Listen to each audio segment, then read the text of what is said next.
Hey everybody, and welcome back to the board meeting. Today I'm doing a list, and not a list like I usually do. I'm doing a least favorite list. These are my 5 least favorite board game mechanics.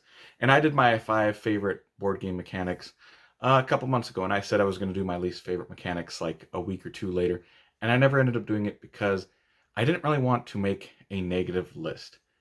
But then I was thinking about it the other day and I was like, well, I should probably do it.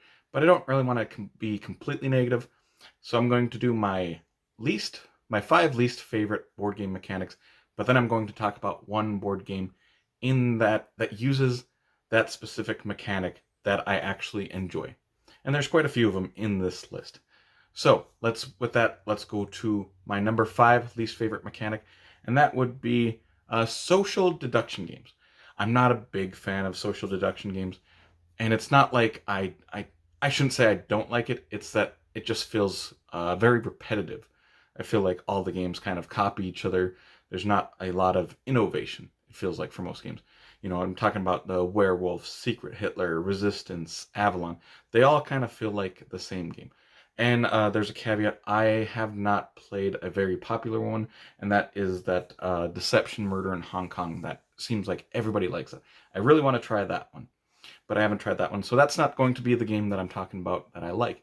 The game that I talk about for social deduction is Shamans, and this is a social deduction game that uses trick taking. And first of all, I really like trick taking, so I was really intrigued when I heard about this at first.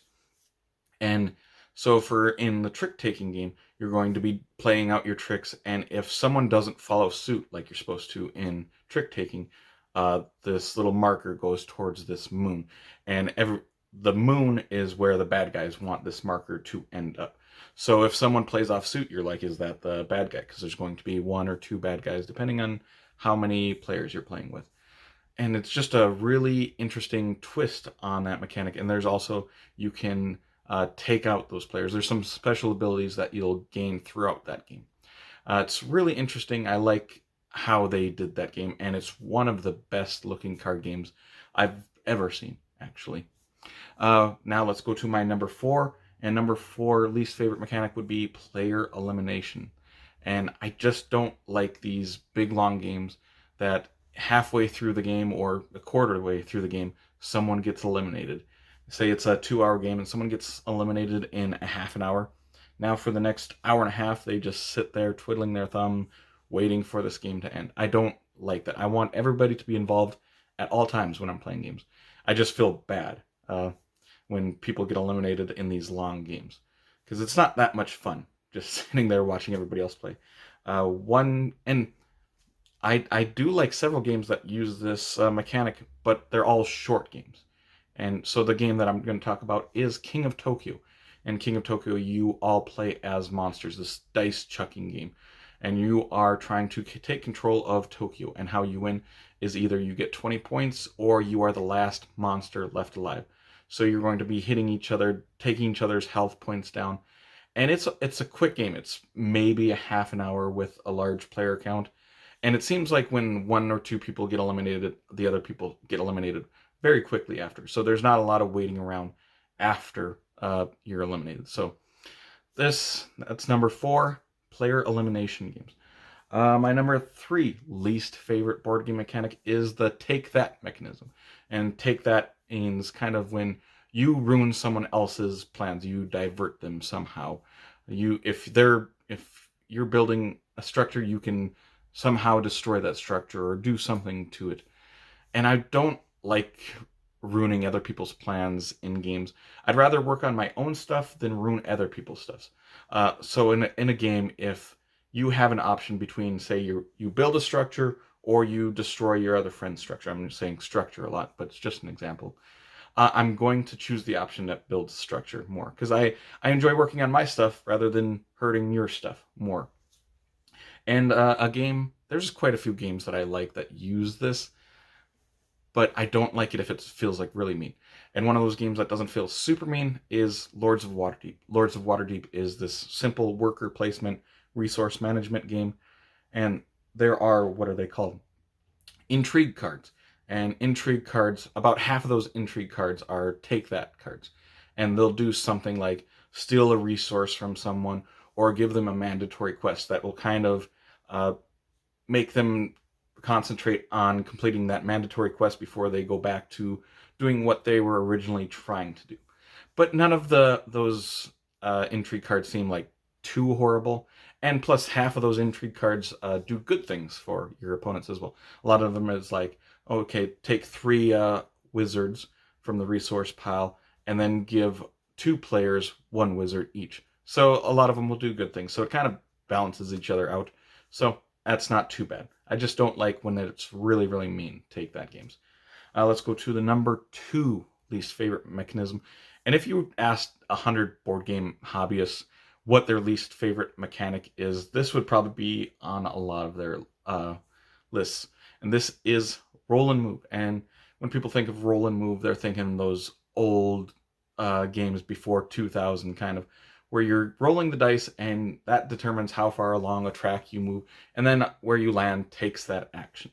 That's pretty much what people think of when roll and move. And so yeah, I don't like those games. I don't like Monopoly. I don't like Sorry. I don't like all those other ones from that era. But in now there's some roll and move games that aren't so bad because there's ways that you can mitigate those dice, change those dice. And the game I want to talk to you about is Nautillion. Nautillion is a solo game, part of that Oniverse series, and it's kind of a race game between you and the AI that you're racing against. You're going to be rolling 3 different dice, and 1 dice you have to give to yourself, 1 dice you have to give to the AI, and 1 dice you have to give to the, I think it's called the Dark House. And if you put certain number of dice on this Dark House, it do bad things to you. The dice that you give yourself, you move along this track, and the dice that you give to the AI, they move along their track so far. So you're trying to beat the AI to a certain point. He's actually racing towards your start position, and you're racing towards his start position. And the spots that you land on are these little circular tiles with numbers on them. When you land on them, they go away. They're eliminated from the game. And you are trying to collect certain numbered tiles, and those will be your crew, and you have to have a full complete crew by the time you get to the finish line. So you're trying to beat him but also get your full crew to win the game. So that is my number 2 least favorite mechanic, is just roll and move games. And we'll go to number 1, my least favorite mechanic. This is the player judge mechanic, and most people have probably played some kind of game that uses this. This is very, I'm talking about apples to apples, Cards Against Humanity, What Do You Meme, the Joking Hazard game. All of them feel like the exact same game.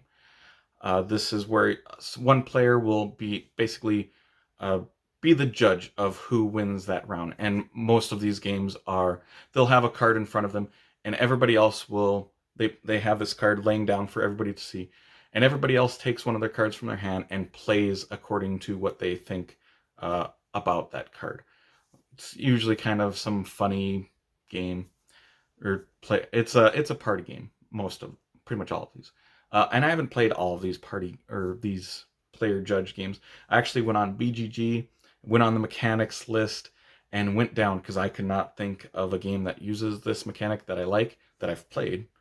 And I looked, there was like 300 listed. I went through all of them. I'd played like 30 of these type of games, which is a lot considering I don't like them. And I'm breaking my own rule because I'm not picking a game from this mechanic because I couldn't find one, frankly. Probably my favorite would be Apples to Apples, but even that, I don't like it. If you ask me to play it, of course, I'll play it, but I'm just not a fan of the player judge mechanic, I guess. But that will complete my list, my 5 least favorite board game mechanics. If you guys enjoyed this video, make sure to like and subscribe to see more weekly content from me, Shane, at the board meeting in the future. I hope you all have an amazing day, and take care, everyone.